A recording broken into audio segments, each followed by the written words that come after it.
Hello everyone and a very warm welcome to Kognito Key. Today, we're going to need our detective hats. Yep, we're diving deep into the microscopic world to solve a really fascinating mystery. We're going to find out how scientists can identify unknown bacteria, often just by looking at them. It's kind of like criminal profiling, but for microbes. So think about it. How do you identify a suspect that's 1,000 times smaller than a grain of sand? Well, when your culprit is totally invisible to the naked eye, you can't just look for them. Instead, you have to look for the evidence they leave behind, when they all get together in huge groups. And that's where our primary tool comes in, colony morphology. Now that might sound a bit technical, but it's really just the scientific way of describing what a bacterial colony looks like. A colony is basically a visible clump of millions and millions of cells that all grew from just one single ancestor. And these features, they're the very first clues we use to identify our tiny suspect. All right, so just like any good investigation, we've got to start with the basics. For us, that means looking really closely at the physical form of the colony. We're going to break it down into 3 key features: its overall shape, how tall it is, and all the little details of its edge. So, our first clue is the shape. This is just the basic outline of the colony when you're looking down at it from above. You can think of it like noticing if a suspect is tall or short from a distance. And believe me, the variety in shape is our first big clue. A colony might be perfectly round, or so tiny it's called punctiform, which is literally like a pinpoint. But then you can also see these irregular, kind of undefined shapes, or even really intricate patterns like the thread-like filamentous or the root-like rhizoid. So cool, right? Okay, next up, we're going to look at the colony from the side. This is what we call its elevation, and it tells us how much the colony actually rises up from the surface of the agar. That's the nutrient gel it's growing on. And what's so interesting here is all the subtle variety. A colony could be flat, barely rising up at all, or it might be raised or convex, kind of like a little dome. Some are super distinct, like umbonate, which has this little knob right in the center, or pulvinate, which is just a fancy word for cushion-shaped. All right, let's get to our third clue, the margin. This is the edge of the colony, and it's basically like a microscopic fingerprint. The tiny, intricate details of the border can tell you so much. So for example, the edge could be entire, which means it's perfectly smooth. Or it might be undulate, with these gentle waves. Some have filiform edges, looking like tiny threads, while others are lobate, with these finger-like projections.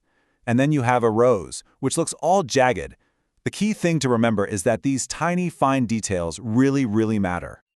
Okay, so we've looked at the colony's form. Now let's move on to the second part of our investigation, its overall appearance. Here we're going to look at its size, color, clarity, and texture.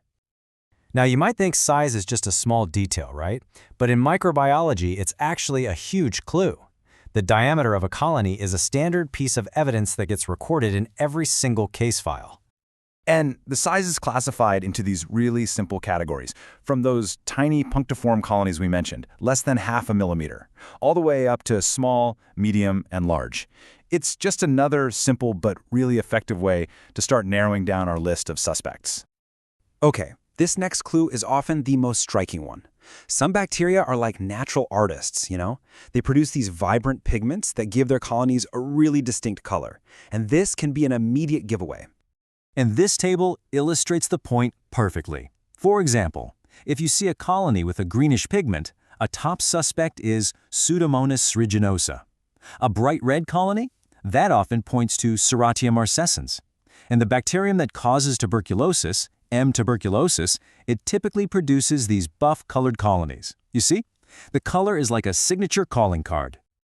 Moving on to our sixth clue, which is opacity. Now this just describes the colony's optical properties, basically how well light can pass through it. There are a few key terms here. If you can't see through it at all, it's opaque. If it's sort of see-through, it's translucent. And if light passes right through, it's transparent. And every now and then you might find a really special iridescent colony that shimmers and changes color in the light. And now, for our final clue, we're going to investigate the texture. This describes the surface consistency of the colony. Is it wet and sticky? Or is it dry and crumbly? Let's find out. So a microbiologist will test this by gently touching the colony with a sterile loop. Now this is about more than just how it feels. A mucoid or mucus-like texture is a major clue. It often means the bacteria is producing a protective capsule, which can help it form things like biofilms and even resist antibiotics. On the flip side, a colony might be dry and brittle, or look dull and matte instead of shiny. So there we have it, our 7 clues. But how does a scientist actually collect all this evidence? Well, just like any good detective work, it's a very systematic process. It's really a 3-step process.